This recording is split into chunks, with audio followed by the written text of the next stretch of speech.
Konferensi PBB mengenai keterwakilan negara-negara dalam hubungannya dengan organisasi internasional yang bersifat universal telah diselenggarakan di Wina, Austria.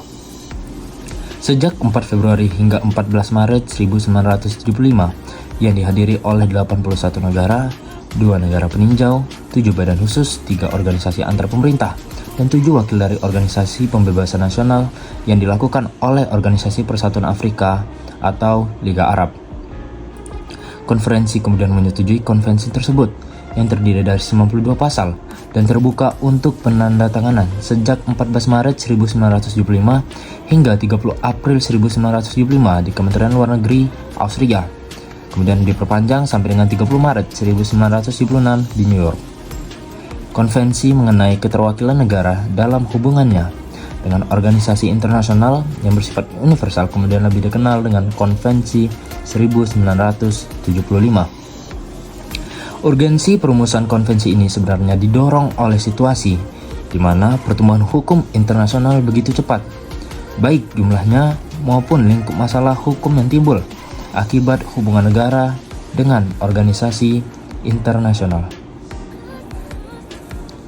Secara tersirat, representation of states adalah peran negara yang aktif sebagai wakil terhadap negara lain. Seperti contohnya sebagai wakil resmi negara dalam menghadiri undangan negara penerima dalam kegiatan-kegiatan khusus, dan sebagai simbol negara penerima di negara pengirim untuk membuktikan perwujudan dari keterwakilan negara sendiri.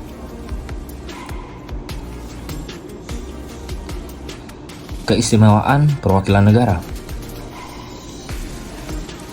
Vienna Convention of the Representation of States in the Relation with International Organization of Universal Character 1975 mencoba untuk membuat prinsip-prinsip umum bagaimana sebuah organisasi internasional dapat juga memiliki keistimewaan sekalipun terbatas ketika melakukan tugasnya di negara lain. Kekebalan dan keistimewaan pejabat organisasi internasional harus diberikan karena besarnya fungsi mereka dalam negara memelihara dan menciptakan perdamaian antar negara sangat besar. Dengan kekebalan keistimewaan, mereka juga dapat leluasa melaksanakan fungsi dimanapun mereka berada dan kapanpun waktunya.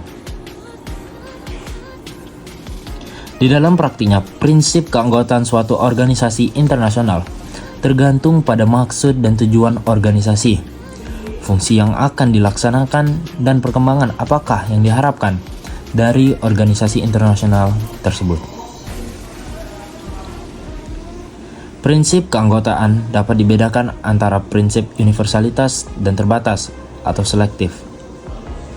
Prinsip keanggotaan universalitas tidak membedakan sistem pemerintahan, ekonomi, ataupun politik.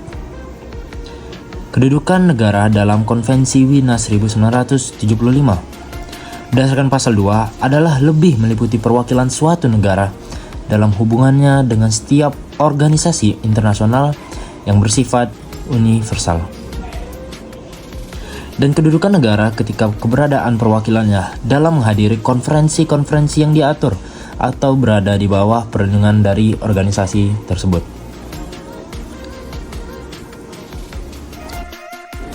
Kekebalan dan keistimewaan pejabat organisasi internasional dalam Konvensi Wina tahun 1975 dibagi menjadi 2 bagian, yaitu kekebalan dan keistimewaan yang diberikan kepada pejabat organisasi internasional yang sifatnya itu permanen.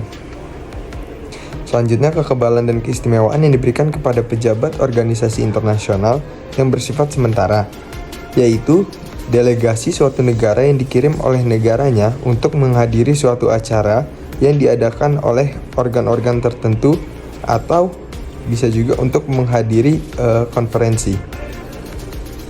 Beberapa kekebalan dan keistimewaan yang diatur dalam konvensi ini antara lain seperti yang disebutkan dalam pasal 28 bahwa pimpinan misi dan anggota-anggota dari staf diplomatik misi adalah bersifat tidak dapat diganggu-gugat. Mereka tidak dapat ditangkap atau juga ditahan.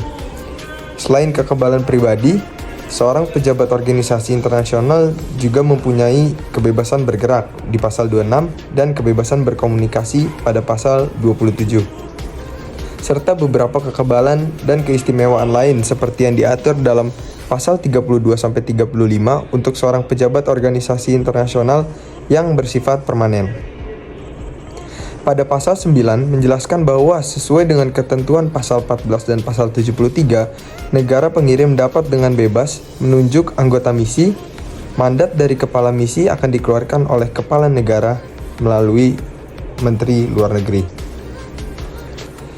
Isi dari pasal 14 menyebutkan bahwa misi yang dibuat harus sewajarnya dan tidak berlebihan dengan memperhatikan fungsi organisasi, kebutuhan misinya, serta kondisi suatu negara. Selanjutnya pada pasal 20 dan 21 juga dijelaskan bahwa organisasi juga harus siap membantu seorang perwakilan misi dalam memperoleh akomodasi yang layak. Selanjutnya, bentuk implementasi. Salah satu bentuk implementasi kedudukan negara dari konvensi tersebut ialah Konferensi Internasional tentang Melawan Diskriminasi di tahun 2009 yang diadakan di Bandung serta diikuti sebanyak 115 delegasi dari 50 negara di dunia. Konferensi yang diselenggarakan UNESCO ini diadakan selama 2 hari di Gedung Merdeka yang menjadi tempat bersejarah pelaksanaan Konferensi Asia dan Afrika yang dibuka oleh Asisten Direktur Jenderal UNESCO Pierre Sane. Dilihat dari sudut pandang Konvensi Wina 1975 yang terkait dengan pasal 20 dan 21, Indonesia sebagai tuan rumah harus siap menyediakan general facilities untuk menunjang keberlangsungan konferensi. Para delegasi dari beberapa negara diberikan kekebalan dan keistimewaan yang bersifat sementara, yaitu delegasi suatu negara yang dikirim oleh negaranya untuk menghadiri suatu acara yang diadakan oleh organ-organ tertentu atau untuk menghadiri konferensi. Beberapa kekebalan dan keistimewaan yang diatur dalam konferensi ini antara lain seperti yang disebutkan dalam pasal 28 bahwa pimpinan misi dan anggota-anggota dari staf diplomatik misi adalah bersifat tidak dapat diganggu-gugat.